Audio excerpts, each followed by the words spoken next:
ఎన్టీఆర్ గారు, ప్రశాంత్ నీల్ గారు.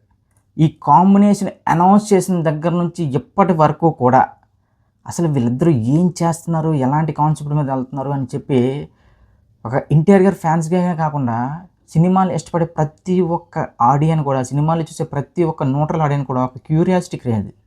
ఎందుకంటే ఒక ప్రశాంత్ నీల్ లాంటి డైరెక్టరు తన అభిమాన హీరోని ఎన్టీఆర్ గారిని డైరెక్ట్ చేస్తే ఆ విస్ఫోటన ఎలా ఉంటుంది అనేది ఇప్పుడు మనం మే 20వ తారీఖున చూడబోతున్నాం అనేది ఒక పెద్ద, అంటే ఆయన లుక్ గాని అవన్నీ చాలా భారీ మేకఓవర్ చేశారట భయ్య. సో దానికి తోడు ఏదో నిమిషం, అర నిమిషం కాదట.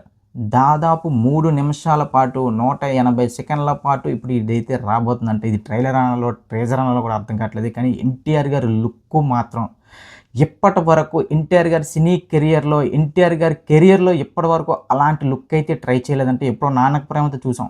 ఎన్టీఆర్ గారు ఒక పెద్ద అప్పట్లో అదొక సంచలనం ఆ లుక్ అది. సో అలాంటి సంచలనమే ఇప్పుడు మనం మే 20వ తారీఖున చూడబోతున్నాం అనేది ఎన్టీఆర్ గారి అభిమానులతో పాటు ఒక సినిమాలిస్ట్ కామన్ ఆడియన్‌ని కూడా ఒక రకంగా చెప్పాలంటే ఒక షేక్ చేస్తుంది. ఎందుకంటే అసలు ప్రశాంత్ నీల్ గారి సినిమాల ఎలివేషనే వేరే లెవెల్. అలాంటిది ఎన్టీఆర్ గారు, ప్రశాంత్ నీల్ గారు, ఇంకా ప్రశాంత్ నీల్ గారి ఫేవరెట్ హీరోయిన్ ఎన్టీఆర్ గారికి ఎలాంటి ఎలివేషన్స్ డిజైన్ చేసినట్టు ఒక్కసారి ఊహించుకోండి. ఇంకా మే 20వ తారీఖున ట్రైలర్ మాత్రం ఇండియన్ ఫిల్మ్ ఇండస్ట్రీలో ఒక కొత్త అలజడిని సృష్టించబోతుందంట.